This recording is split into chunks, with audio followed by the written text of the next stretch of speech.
Assalamualaikum warahmatullahi wabarakatuh. Perkenalkan, nama saya Reski Ananda dengan NIM 90400120061.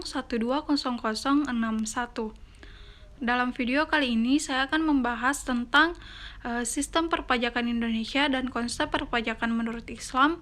Kemudian ada PPh pasal 21 dan 26, kemudian PPh pasal 22, kemudian ada PPh pasal 23, serta PPh pasal 24. Yang pertama yaitu sistem perpajakan Indonesia. Pajak adalah kontribusi wajib kepada negara yang terutang oleh orang pribadi atau badan yang bersifat memaksa berdasarkan undang-undang, dengan tidak mendapatkan imbalan secara langsung dan digunakan untuk keperluan negara bagi sebesar-besarnya kemakmuran rakyat. Di Indonesia sendiri berlaku 3 jenis sistem pemungutan pajak, yakni self-assessment system, kemudian yang kedua ada official assessment system, kemudian yang ketiga ada withholding assessment system. Yang pertama yaitu self-assessment system, yaitu merupakan sistem pemungutan pajak yang membebankan penentuan besarnya pajak yang perlu dibayarkan oleh wajib pajak yang bersangkutan. Di sini dengan kata lain wajib pajak merupakan pihak yang berperan aktif dalam menghitung, membayar, dan melaporkan besaran pajaknya ke kantor pelayanan pajak atau KPP atau melalui sistem administrasi online yang sudah dibuat oleh pemerintah. Di sini peran pemerintah dalam sistem pemungutan pajak adalah sebagai pengawas dari para wajib pajak. Self-assessment system ini diterapkan pada jenis pajak pusat. Contohnya seperti jenis pajak PPN dan PPh. Kemudian yang kedua ada official assessment system. Di sini merupakan sistem pemungutan pajak yang membebankan wewenang untuk menentukan besarnya pajak terutang pada aparat perpajakan sebagai pemungut pajak. Dalam sistem pemungutan pajak ini wajib pajak bersifat pasif dan pajak terutang baru ada setelah dikeluarkannya surat ketetapan pajak oleh para aparat perpajakan. Sistem pemungutan pajak ini bisa diterapkan dalam pelunasan pajak bumi bangunan atau PBB atau jenis pajak daerah lainnya. Kemudian yang ketiga ada withholding system. Pada sistem ini besaran pajak dihitung oleh pihak ketiga yang bukan merupakan wajib pajak, juga bukan merupakan aparat pajak. Contohnya yaitu pemotongan penghasilan karyawan yang dilakukan oleh bendahara instansi terkait. Jadi di sini karyawan tidak perlu lagi pergi ke KPP untuk pembayaran pajak tersebut.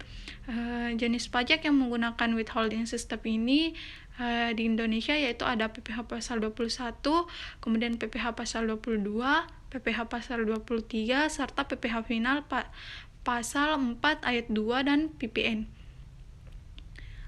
Selanjutnya yaitu ada konsep perpajakan menurut Islam. Istilah pajak dalam konsep Islam menjadi sumber pendapatan negara yang tidak dikenal.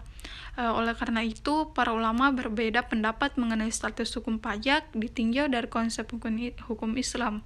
Yang pertama yaitu dalam konsep hukum Islam, pajak adalah kewajiban yang dapat secara temporer diwajibkan oleh ulil amri sebagai dariba karena kekurangan baitul mal dan dapat dihapus jika keadaan baitul mal sudah terisi kembali. Diwajibkan hanya kepada kaum muslim yang kaya dan harus digunakan untuk kepentingan mereka atau kepentingan kaum muslim, bukan kepentingan umum. Sebagai bentuk jihad kaum muslim untuk menjaga datangnya bahaya yang lebih besar jika hal itu tidak dilakukan. Di sini dari bahasa sendiri itu merupakan kewajiban lain yang harus dilakukan seseorang muslim selain zakat. Perbedaan antara dariba dan pajak sendiri itu dariba dimanfaatkan untuk kemaslahatan umat Islam, namun pajak itu digunakan untuk kepentingan umum. Dariba di sini hanya dipungut untuk memenuhi target yang telah ditentukan. Apabila target tersebut yang ditentukan sudah memenuhi, setelah itu dariba dapat dihapuskan. Sedangkan pajak sendiri ini tidak mungkin dihapuskan. Kemudian Adapun pendapat yang kedua, di pendapat kedua ini terdapat pula dua pendapat. Pihak yang berpendapat bahwa pajak dibolehkan dalam Islam setelah kewajiban zakat. Kemudian ada pihak lain berpendapat bahwa pajak tidak dibolehkan dalam Islam karena dalam Islam kewajiban seorang muslim dalam harta hanya pada zakat. Kemudian yaitu pajak penghasilan pasal 21.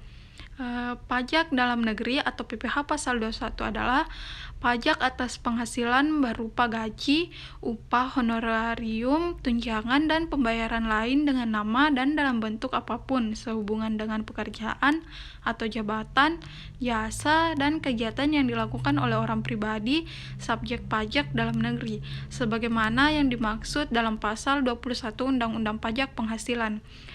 Subjek pajak PPh pasal 21 ini yaitu orang pribadi atau perorangan. Yang kedua ada warisan yang belum terbagi sebagai suatu kesatuan menggantikan yang berhak. Kemudian yang ketiga ada badan-badan. Kemudian yang keempat bentuk usaha tetap atau BUT. Subjek PPh pasal 21 ini ada subjek pajak dalam negeri, yaitu orang pribadi yang bertempat tinggal atau berada di Indonesia lebih dari 183 hari dalam 12 bulan. Kemudian ada badan yang didirikan atau bertempat kedudukan di Indonesia. Kemudian ada warisan yang belum terbagi sebagai satu kesatuan menggantikan yang berhak. Kemudian ada subjek pajak luar negeri, yaitu orang pribadi yang bertempat tinggal atau berada di Indonesia tidak lebih dari 183 hari dalam 12 bulan. Kemudian badan yang tidak didirikan dan tidak bertempat kedudukan di Indonesia, yaitu yang menjalankan usaha atau melakukan kegiatan melalui BUT atau badan usaha tetap di Indonesia. Kemudian yang menerima atau memperoleh penghasilan dari Indonesia bukan dari menjalankan usaha atau melakukan kegiatan melalui BUT di Indonesia. Kemudian ada objek PPh pasal 21 yaitu penghasilan yang diterima atau diperoleh pegawai tetap. Kemudian ada penghasilan yang diterima atau diperoleh pegawai industri, penghasilan sehubungan dengan pemutusan hubungan kerja, kemudian penghasilan pegawai tidak tetap atau tenaga kerja lepas, kemudian ada imbalan kepada bukan pegawai dan imbalan kepada peserta kegiatan. Selanjutnya yaitu pajak penghasilan pasal 26. Pajak penghasilan atau PPh pasal 26 adalah PPh yang dikenakan atau dipotong atas penghasilan yang bersumber dari Indonesia yang diterima atau diperoleh wajib pajak atau WP luar negeri selain bentuk usaha tetap atau BUT di Indonesia. Pemotong PPh pasal 26 yaitu badan pemerintah, subjek pajak dalam negeri, penyelenggara kegiatan, BUT atau bentuk usaha tetap, kemudian perwakilan perusahaan luar negeri lainnya selain BUT di Indonesia. Kemudian tarif dan objek PPh pasal 26 yaitu 20% final dari jumlah penghasilan bruto yang diterima atau diperoleh wajib pajak luar negeri berupa yaitu yang pertama ada dividen, kemudian bunga termasuk premium, diskonto dan imbalan sehubung dengan jaminan pengembalian utang. Kemudian royalti, sewa dan penghasilan lain sehubung dengan penggunaan harta. Kemudian imbalan sehubung dengan jasa, pekerjaan dan kegiatan. Kemudian ada hadiah dan penghargaan, pensiun dan pembayaran yang berkala lainnya, premi swab dan transaksi lindung lainnya, dan keuntungan karena pembebasan utang. Kemudian 20% final dari perkiraan penghasilan neto berupa penghasilan dari penjualan harta di Indonesia, premi asuransi yang dibayarkan langsung maupun melalui pialang kepada perusahaan asuransi di luar negeri. Kemudian 20% dari perkiraan penghasilan neto atas penjualan atau pengalihan saham perusahaan antara conduit company atau special purpose company yang didirikan atau bertempat kedudukan di negara yang memberikan perlindungan pajak yang mempunyai hubungan istimewa dengan badan yang didirikan atau bertempat kedudukan di Indonesia atau BUT di Indonesia. Kemudian 20% final dari penghasilan kena pajak sesudah dikurangi pajak dari suatu BUT di Indonesia, kecuali penghasilan tersebut ditanamkan kembali di Indonesia. Kemudian tarif berdasarkan perjanjian penghindaran pajak berganda atau P3B antara Indonesia dengan negara pihak pada persetujuan. Selanjutnya yaitu pajak penghasilan pasal 22. Menurut Undang-Undang Pajak Penghasilan PPH nomor 36 tahun 2008, pajak penghasilan pasal 22 atau PPH pasal 22 adalah bentuk pemotongan atau pemungutan pajak yang dilakukan satu pihak terhadap wajib pajak dan berkaitan dengan kegiatan perdagangan barang seperti ekspor, impor, dan reimpor. Bisa juga terkait penjualan barang-barang mewah. Objek pajak penghasilan pasal 22 yaitu sesuai dengan peraturan Menteri Keuangan nomor 90 PMK 03 2016 mengenai objek PPH pasal 22 berupa impor barang-barang mewah tertentu. Kemudian tarif PPH pasal 22 yaitu atas impor yang pertama yang menggunakan angka pengenal importir atau API sebesar 2,5% dikali nilai impor. Kemudian non API yaitu 7,5% dikali nilai impor. Kemudian yang tidak dikuasai 7,5% dikali harga jual lelang atas pembelian barang yang digunakan oleh DJBP, bendahara pemerintah, BUMN, dan BUMD yaitu 1,5% dikali harga pembelian. Di sini tidak termasuk PPN dan belum merupakan harga final.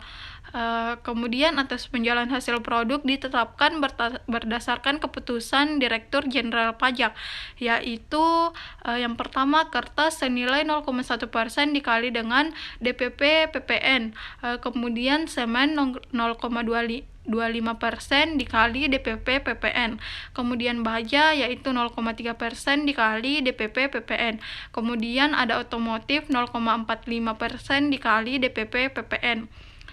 Selanjutnya yaitu atas penjualan hasil produksi atau penyerahan barang oleh produsen atau importir bahan bakar, minyak, gas, dan pelumas adalah sebagai berikut, yaitu pungutan PPH pasal 22 kepada penyalur atau agen bersifat final, selain penyalur atau agen tidak bersifat final, atas pembelian bahan-bahan untuk keperluan industri atau ekspor dari pedagang pengumpul ditetapkan yaitu 0,25% dikali harga pembelian, tidak termasuk PPN. Kemudian ada atas impor kedelai, gandum, dan tepung terigu oleh importir yang menggunakan API yaitu sebesar 0,5% dikali nilai impor. Kemudian atas penjualan pesawat udara pribadi dengan harga jual lebih dari 20 miliar, kemudian kapal pesiar dan sejenisnya dengan harga jual lebih dari 10 miliar, kemudian rumah beserta tanahnya dengan harga jual atau harga pengalihannya lebih dari 10 miliar dan luas bangunannya lebih dari 500 meter persegi. Kemudian apartemen, kondominium, dan sejenisnya dengan harga jual atau pengalihannya lebih dari 10 miliar atau luas bangunan lebih dari 400 meter persegi. Kemudian kendaraan bermotor roda 4, pengangkutan orang kurang dari 10 orang berupa sedan, sport utility vehicle atau SUV, kemudian multipurpose vehicle atau MPV, minibus, dan sejenisnya dengan harga jual lebih dari 5 miliar dan dengan kapasitas silinder lebih dari 3000 cc, yaitu sebesar 5% dari harga jual tidak termasuk PPN dan PPNBM. Untuk yang tidak memiliki NPWP dipotong 100% lebih tinggi dari tarif PPH pasal 22. Selanjutnya yaitu pajak penghasilan pasal 23. Pajak penghasilan pasal 23 mengatur mengenai pajak yang dipotong oleh pemungut pajak dari wajib pajak atas penghasilan yang diperoleh dari modal, penyerahan jasa, atau penyelenggaraan kegiatan selain yang dipotong dalam pajak penghasilan pasal 21. tarif PPh pasal 23 ini dikenakan atas nilai dasar pengenaan pajak atau DPP atau jumlah bruto dari penghasilan. Ada dua jenis tarif yang dikenakan pada penghasilan, yaitu 15% dan 2%, tergantung dari objek PPh pasal 23 tersebut. Berikut ini adalah daftar tarif dan objek PPh pasal 23, yaitu yang pertama tarif 15% dari jumlah bruto atas dividen kecuali pembagian dividen kepada orang pribadi dikenal final, bunga dan royalti, hadiah dan penghargaan selain yang telah dipotong PPh pasal 21.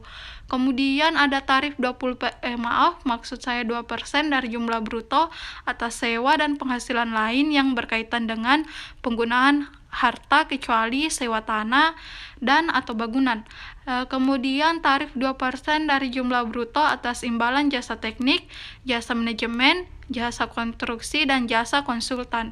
Kemudian tarif 2% dari jumlah bruto atas imbalan jasa lainnya adalah yang diuraikan dalam Peraturan Menteri Keuangan nomor 141 PMK 02/2015 dan efektif mulai berlaku pada tanggal 24 Agustus 2015. Kemudian ada bagi wajib pajak yang tidak ber-NPWP akan dipotong 100% lebih tinggi dari tarif PPh pasal 23. Selanjutnya yaitu pajak penghasilan pasal 24. Pajak penghasilan atau PPh pasal 24 adalah salah satu jenis pelunasan PPh dalam tahun berjalan yang merupakan pajak yang dibayar atau terhutang di luar negeri atas penghasilan dari luar negeri yang diterima atau diperoleh wajib pajak dalam negeri. Berikut ini merupakan rincian sumber penghasilan dari luar negeri yang dapat dikreditkan sesuai dengan yang tercantum dalam Undang-Undang Pajak Penghasilan Nomor 36 Tahun 2008, yaitu yang pertama penghasilan dari saham dan sekuritas lainnya serta keuntungan dari pengalihan saham dan sekuritas lainnya adalah negara tempat badan yang menerbitkan saham atau sekuritas tersebut didirikan atau bertempat kedudukan. Kemudian penghasilan berupa bunga, royalti, dan sewa sehubungan dengan penggunaan harta gerak adalah negara tempat pihak yang membayar atau dibebani bunga, royalti atau sewa tersebut bertempat kedudukan atau berada. Kemudian penghasilan berupa sewa sehubungan dengan penggunaan harta tak bergerak adalah negara tempat harta tersebut terletak.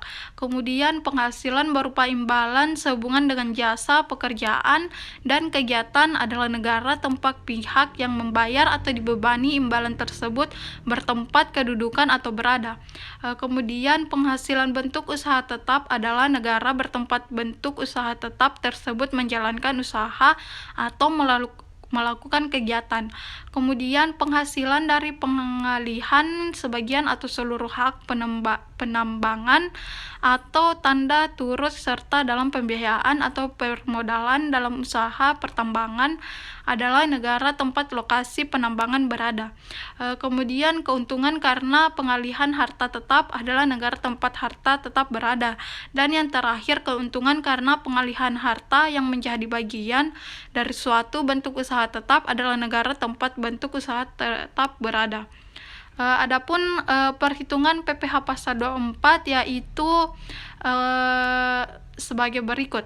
Contoh soalnya yaitu di tahun 2020 PT Nusantara Jaya memperoleh pendapatan neto dari luar negeri sebesar 15 miliar rupiah dan dalam negara sebesar 30 miliar rupiah. Sesuai peraturan perpajakan di negara tersebut, PT Nusantara Jaya harus membayar pajak sebesar 15%. Di sini untuk dapat menghitung total pajak terhutang yang harus dibayarkan di Indonesia, maka yang pertama yang harus kita lakukan itu menjumlah pendapatan neto. Kita jumlahkan pendapatan neto luar negeri dan dalam negeri, yaitu 15 miliar kita jumlahkan dengan 30 miliar. 15 miliar ditambah dengan 30 miliar yaitu 40 miliar rupiah. Selanjutnya yaitu setelah mendapatkan neto keseluruhannya, kita menghitung total PPh yang terutang, yaitu kita kalikan 15%, kita kalikan pajaknya dikali dengan total neto pendapatan, yaitu 40 miliar rupiah. Kemudian setelah itu kita mendapatkan hasilnya, yaitu di sini harusnya ada hasilnya, yaitu 6.750, maksud saya 6.750.000.000 rupiah.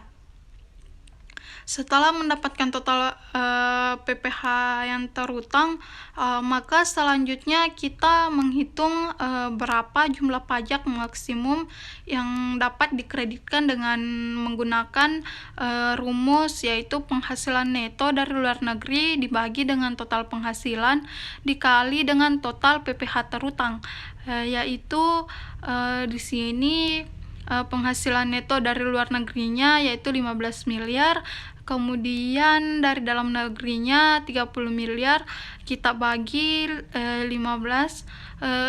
dibagi dengan 30 miliar, kemudian kita kalikan 6.750 hasil dari total PPh terutang, maka hasilnya yaitu 3.375.000.000.